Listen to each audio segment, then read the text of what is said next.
So I've got a question because I'm not sure how we go about discussing these two things at once, and I think both are important. And I think the problem is best explained like this. Um, Masculinity and femininity are not real. They are societal constructs that vary around the world. They are such nebulous concepts that even within a country or a community, there will be differences in individual people's perceptions of masculinity and femininity. It's not helpful to divide characteristics in this way, and it can inadvertently or purposefully enforce gender roles/stereotypes. But at the same time, these are societal constructs and part of the gender hierarchy that is pushed onto us. It's important to discuss these clusters of characteristics and how they are pushed onto each sex. It's important to see and then love when we defy these roles. It's useful to have these words to describe the grouping of characteristics, even if it is vague. I was going to look for some clips of people arguing against using these words because I have heard it about, but I couldn't find it.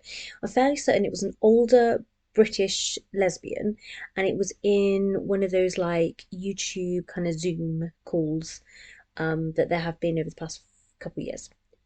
So if anyone remembers this, I'd love to remember who it was.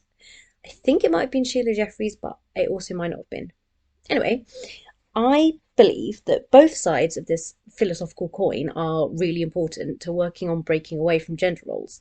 And therefore, my question is, how do we easily express these two at first apparently contradictory points without crossing wires? Or is it that simply amongst feminists we should trust that when we use the words femininity and masculinity, we're referencing the social phenomenon of our cultural stereotypes, or potentially the constellation of different stereotypes worldwide, with the understanding that we all know these are not innate traits to each sex, and understand and maybe clarify with others that we don't believe that these are innate groupings of traits.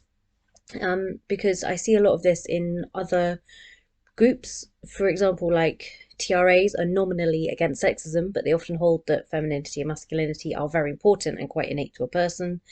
Um, Similarly, I've seen feminists and like conservatives discussing issues relating to gender, and there always comes this weird cross where conservatives talk about femininity and masculinity and mean it, they seem to very much believe that they are innate traits, whereas the feminists are using them to mean stereotypes.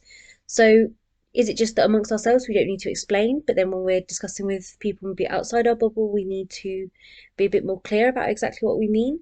Because I sometimes am concerned that people are getting the wrong end of the stick. But again, like I said, inside baseball. Yeah, any thoughts on that?